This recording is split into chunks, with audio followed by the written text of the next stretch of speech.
Hi everyone and welcome to today's video. I'm going to go over the EGR valve on a BMW E46 320 diesel. I'll be showing you how to remove the EGR valve, clean it, inspect it and then reassemble it. As with most diesels, the EGR valve does get clogged up and can affect how it operates. So today, by giving it a good clean, we're keeping it fully operational. If you do have a fault with your EGR and it is because it's clogged up, then hopefully this video will help you and save yourself some money instead of going to a garage and getting it fixed there. Okay guys, first thing you're going to need is a 5mm Allen key or a bit, which can go into a screwdriver like I have here, and we're going to remove this plastic shield over the top of the engine to gain access. As you can see, just removing one of the bolts. Now there's one there, one over by the power steering, one at the back, one over this side, one at the rear. So in total there's 5 bolts holding this top plastic cover down. Okay, now you can go ahead and just pop this off. It might be a little bit stuck, but you can get it unhooked.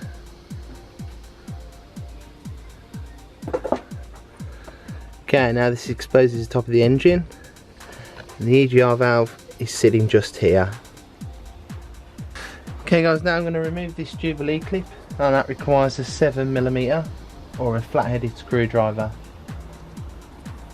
Make sure you loosen it off plenty so you can slide it back over the hose. As you'll see, there's a slightly raised part here which also helps grip the hose, so make sure that's back to allow ease of removing the hose. So now we're going to try and pull this hose back on, and you can see it comes off quite easy because there's quite a bit of oil around the hose and the actual EGR valve. So we're just going to tuck this hose down and out of the way. Okay, now we're going to take this Jubilee and undo this one. So again, with the 7mm, undo this Jubilee. Again, you're going to have to open it up quite a bit.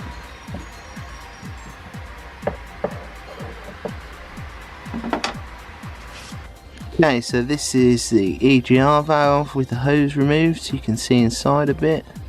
You see it's quite carboned up, sooty and oily. We've undone this clamp. As you can see, it's got metal shoulders around it which clamp down on this pipe, so we're going to have to open this up fully. Okay, so we're going to undo this clamp fully so that detaches out the back.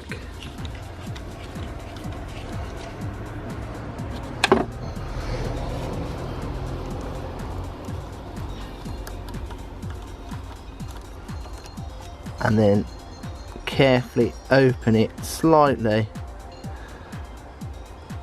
so you can slide it off that pipe and tuck it over there. Just tuck it over there. As you can see, the exhaust gas pipe goes down under this pipe, and under here there's another Jubilee clip which holds this pipe. So we're going to undo this one, but you don't have to fully undo this one, just so it's loose. Okay, so we've undone this Jubilee clip. This one is off from there. Now we're going to look at the vacuum hose. So the EGR valve is controlled via vacuum, and you have this vacuum hose down here which connects to the EGR. You need to pull this off. It's only a push fit, as you can see.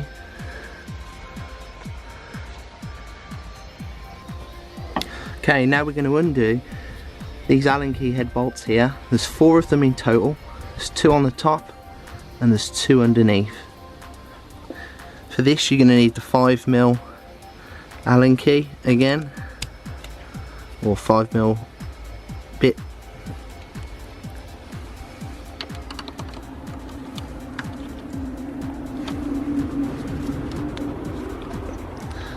So these are quite tight, so I'm going to use the ratchet on this.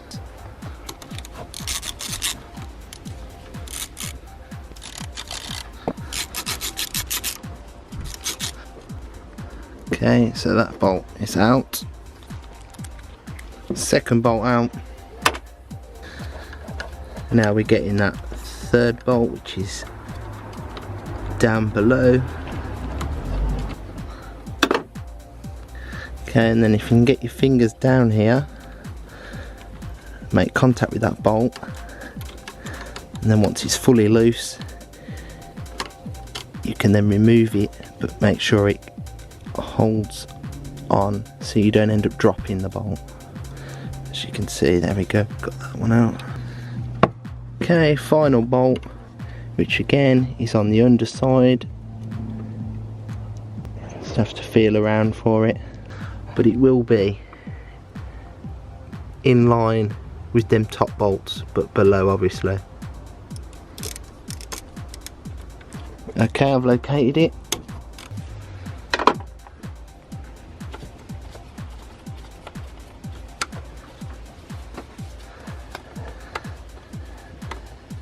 Now, as this bolt's loose, we can try and keep it in the unit as we pull it away. Okay, so if you put your hand underneath, again you can feel that bolt, keep the bolt there and the unit will come out. Okay, one removed EGR unit. It's not the worst I've seen, but it has got some carbon deposits and it's a bit wet and oily inside, so we're going to give it a good clean. Okay, while we're here, just going to get some rag, just give a little bit of a clean on the inlet manifold. As you can see, it's quite wet with oil and carbon. You will expect to see some oil in here. If there's excessive oil dripping out, then that needs to be looked at further, and potentially could be a turbo issue, and the turbo seals are letting oil pass.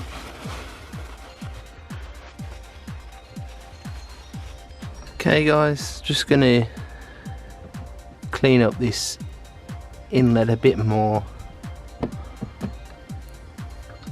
So for this I'm just using a bit of penetrating oil because it wets the engine oil and allows it to come off nice and clean. One thing I can recommend, microfiber cloths are brilliant for cleaning oily bits like this. You will have to throw most of them away because they will get full of oil, but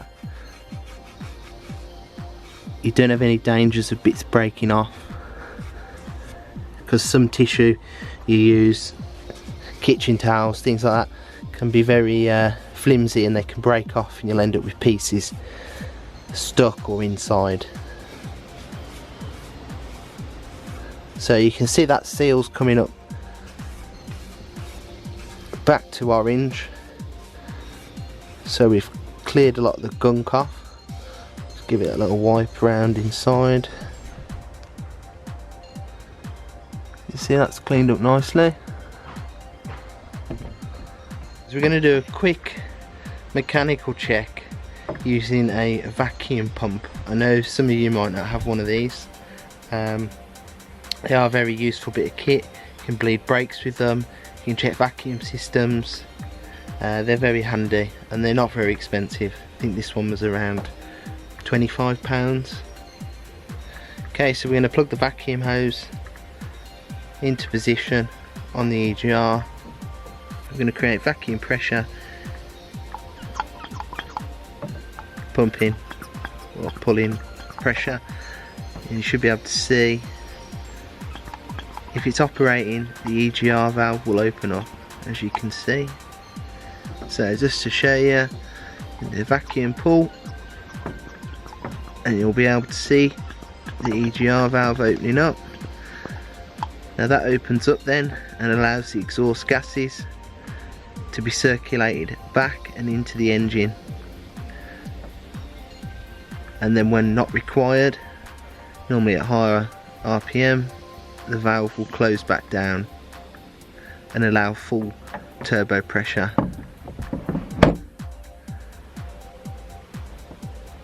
Okay, so now we know this diaphragm is working and it's holding pressure, we can now start the process of cleaning the EGR valve. Okay, with this particular EGR valve, if you can see, there's a hole just there which allows for the pressure to escape when the diaphragm is activated. So we don't want to get any cleaning product, water, petrol into this hole, because then that will sit there then between the rubber diaphragm and the outer body and potentially could cause us issues with the rubber. So please just avoid getting anything into that hole. First things first, we're going to use a screwdriver and we're going to just try and agitate any of this thick gunk off first using just a screwdriver.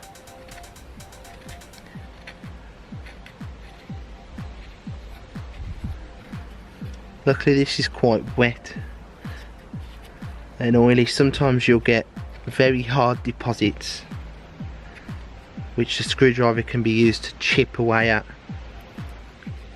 Just going round, not too hard.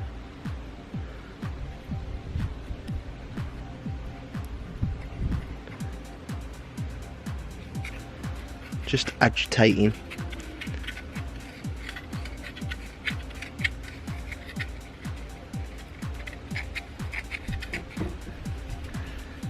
Just agitating all this carbon. So like I said, if you've got very thick crusty formations of carbon, then you can use the screw, just gently push and chip away any of the large chunks that are stuck onto the body and around the valve. And we can also agitate the carbon that's inside this port, which again, that allows the exhaust gases to flow in to the EGR valve. The valve opens up and the gas gets sucked into the engine.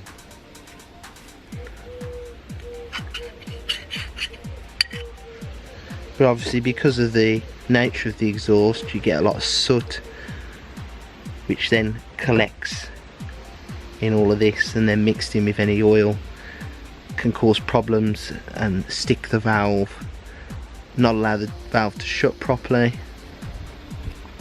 and generally they can block up much worse than this, and then it restricts airflow, which then can trigger a fault. So it's good routine maintenance.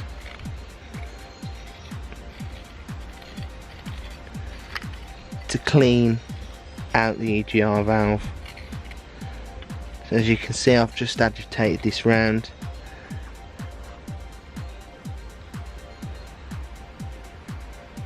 And lots of carbon there coming out. So just agitate it round.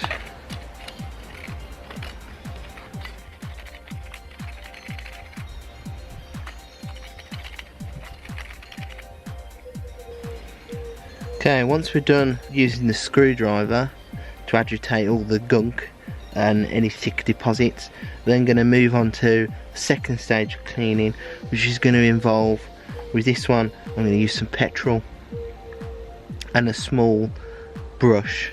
I'm going to use petrol because it's cheap, easy to get hold of, and won't react with the metals You can use other products. Some people use oven cleaners, things like that. You just have to watch. The chemical reaction with the metal can occur if you leave it on too long, whereas with the petrol we know it can withstand that. Okay guys, I'm just switching over to a voiceover now because unfortunately there's a lot of background noise. Okay, now we're going to clean the EGR with the petrol. Just be mindful to keep that hole covered up because we don't want petrol getting into the diaphragm, and also keep petrol from going into the tube here because that will also get into the diaphragm. So we're just going to use some petrol now to wash out the stuff that I've already loosened up. As you can see, it's coming out really easily. Just going to agitate with the brush, scrub away inside the EGR with the petrol, loosen all the carbon and oil.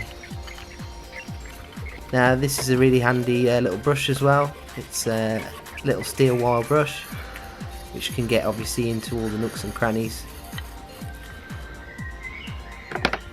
Now I'm going to give it a little bit of a clean with some fresh petrol, see how well we're getting on, and flush out all the oil and carbon. And clean the outer body as well. You don't have to clean the outside, but I always like to do a good job when I'm doing it. As you can see, it's looking much cleaner. I'll show you a close-up of it. Okay, and now that's looking very good now. Nice and clean inside. The valve's clean. Okay, and the final step is now to use some brake and clutch cleaner to spray out the EGR valve and get rid of any bits that might be left over. By using brake and clutch cleaner, it will clean out any of the bits that are remaining and residue of the petrol, and the EGR valve will dry much quicker.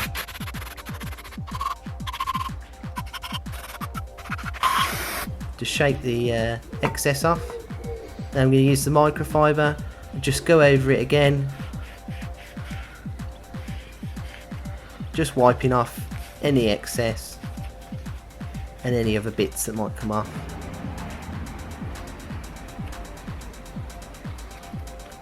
As you can see, it's nice and clean. Just cleaning inside, and that's it. Nice and clean inside. The actuator valve shaft is clean and free of carbon.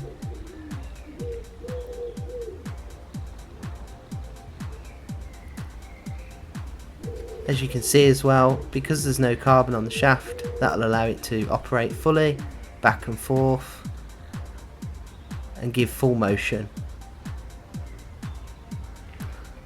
Now I'm just going to put a bit of PTFE spray onto the threads. You don't have to do this, but I like to put a bit on there, stop any friction on the threads, and also it helps with the seal.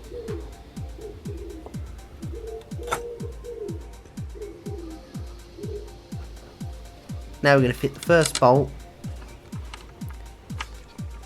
making sure the EGR tucks into that tube. And now we're going to start screwing in that first bolt with the 5mm Allen key.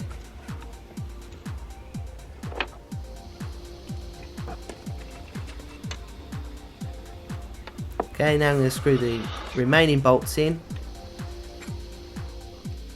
but don't fully tighten them yet until you've got the last bolt in. Now it can be a bit fiddly fitting the bolts in at the bottom. If you can get your fingers in and locate the bolt into the hole,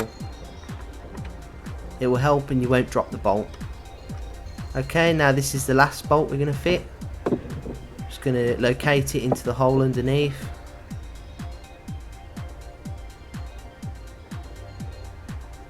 And then use my fingers again to guide the bolt, make sure I don't drop it. And then start to screw it in. Now we can tighten this one up because all the other bolts are in place now.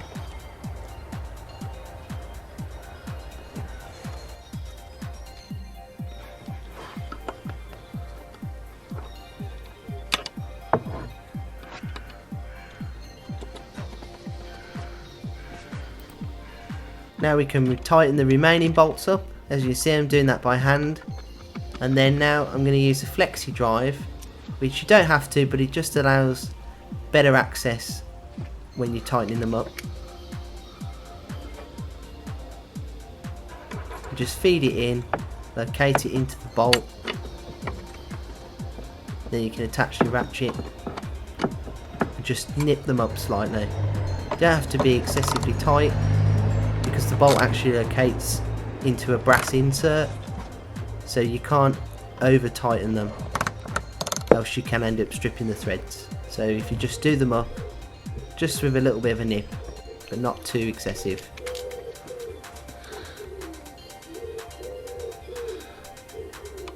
Okay, now I'm going to get the 7mm socket and we're going to tighten up the Jubilee clip, locating it into the back, and you can see as I'm turning the bolt it will screw itself back inside the clip.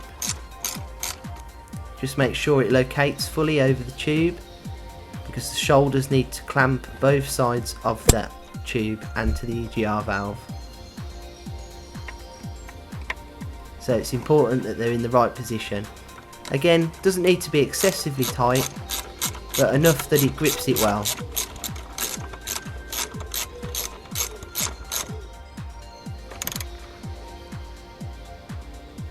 Okay, now we're going to move on to fitting the vacuum hose back on, which again is just a push fit. Just make sure you slide it all the way down until it stops.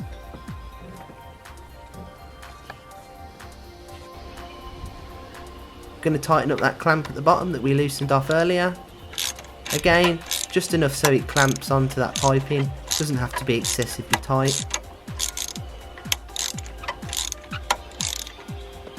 One thing I like to do as well is give them a little bit of a spray, because then you never know if you have to take them off again.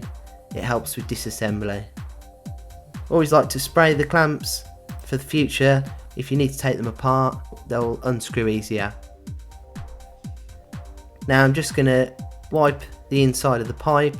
Again, a little bit of spray just helps then the pipe push on and also onto the clamp.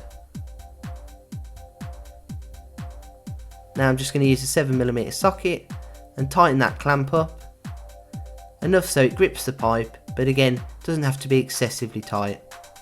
And then just a little bit of a wipe off. As you can see, the pipe looks almost brand new again.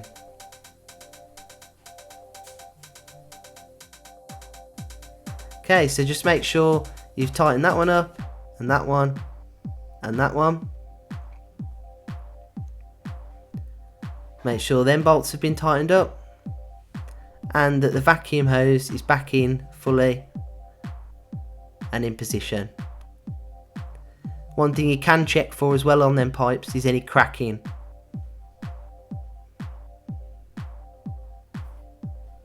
Okay, now we're going to fit the engine cover back on and just wiggle it into position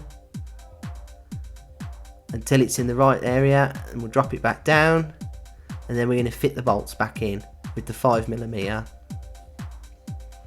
Again, just have to nip them up, they don't have to be excessively tight. And that's it folks, job done. Okay guys, just a quick recap of what we actually used. So there was a 7mm socket, a 5mm Allen key with a ratchet and a flexi drive. Then we got two flat base screwdrivers, an old toothbrush, which are very useful for using on these things, a normal paintbrush, and a little wire brush, which is great for getting into the more awkward spots. Hope you liked today's video. If you did, please like, leave a comment, and if you'd like to see more videos coming up, please subscribe. Thank you.